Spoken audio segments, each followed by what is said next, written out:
آپ کا بھی بڑا اس میں کردار ہے. ہاں میں تو اب میدان عمل میں اترا ہوں نا, میں تو سمجھ لیں میں تو شیعہ علماء نے بڑی قربانی دی ہے اس میں, شیعہ سب نے دی ہے, سرکار شیعہ تو ہمیشہ قربانی ہی دیتے رہے, شیعہ ہمیشہ پیسے موڈ میں رہے, شیعہ کبھی بھی دہشت گردی کی طرف نہیں آئے. ہاں یہ بات ماننے والی ہے, لیکن یہ لوگ مجبور کر رہے ہیں ان کو, یہ مجبور کر رہے ہیں. لیکن میں آپ کو بتاؤں جتنی ان کی تربیت ہے نا, صدیوں کی پرسیکیوشن ہے, اور ان میں وہ جو سمع و طاعت کا نظام ہے نا مرجے والا, جب تک وہاں مرجے سے فتویٰ نہیں نکلے گا نا یہ لوگ کوئی دہشت گرد تنظیم نہیں بنائیں گے.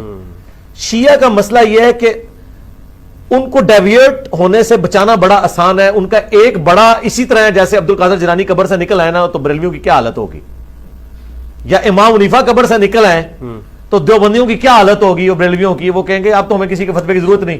شیعہ کے لیے یہ درجہ جو ہے نا وہ خامنائی صاحب کا اور سستانی صاحب کا, ظاہر ہے وہ زندہ امام کی تقلید کرتے ہیں نا.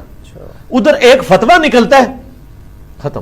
ایک چھوٹا سا فتویٰ نکلا تھا کہ تمباکو کی فصل اگانا حرام ہے, تو لوگوں نے اپنی فصلوں کو آگ لگا دی تھی.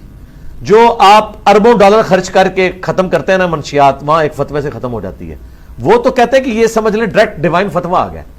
لہذا شیعہ کے اندر چونکہ ان کی ایک اپروچ کہ ہم نے پیسیو ریزسٹنس کرنی ہے, قربانیاں دینی ہیں اور ہارڈ لائنر نہیں ہونا, اتحاد بین المسلمین, جتنی بھی باتیں آپ دیکھیں وہی کرتے ہیں. لوگ کہتے ہیں یہ ایکٹنگ کر رہے ہیں, نہیں سرکار یہ ان کے مزاج میں یہ چیز. میں آپ کو بتاؤں طارق جمیل صاحب سے میری فون پہ بات ہو رہی تو مجھے وہ کہتے ہیں یار دیکھو ایک میں نے مولا علی لفظ بولا ہے تو شیعہ میرے ہاتھ چوم رہے ہیں, اور ادھر ہمارے سنیوں کا حال دیکھو, ایک بات میں صحیح بات کر دو, اختلاف نہ کرو, صرف صحیح بات بتا دو. حدیث تو سنیوں کی تھی من کنتم مولاہ فہذا علی مولاہ, صرف اقرار کر لو. تو یہ ہمیں سنیے سے نکالے ہوئے ہیں, اور ان کا حال یہ کہ ہم نے ایک بات میں ان کے کہنے پہ نہیں اپنی کتابوں سے مانا ہے, وہ آگے ہمارے ہاتھ چومتے ہیں اور ہمیں اتنی عزت دیتے ہیں. تو مجھے کہہ رہے تھے کہ اس کی وجہ کیا ہے, میں نے کہا اس کی وجہ یہ ہے کہ ان کی صدیوں سے ہوئی ہے پرسیکیوشن, وہ پیسے موڈ کے اندر ہے, اور ان کو ڈوبتے کو تنکے کا سہارا ہے. ذرا سا بھی ان کو کوئی ایک روشنی کی کرن نظر آتی ہے نا, ٹھیک ہے, تو وہ عقیدت کے اس لیول پہ چلے جاتے ہیں. صحیح. تو یہ ایک اتنا پازیٹیو پہلو ہے. یعنی میں سمجھتا ہوں کہ شیعہ کا سب سے بڑا ایسٹ یہ ہے کہ آپ اپنے اہل بیت کے ساتھ محبت ان کے سامنے ثابت کر دیں, سرکار وہ اپنی جان بھی دینے کے لیے تیار ہیں آپ کے لیے. چاہے آپ یہ کہیں کہ مزار گرا دو, چاہے آپ کہیں یا علی مدد کہنا شرک ہے, وہ کہ نہیں مولا علی کا دفاع کر رہا ہے.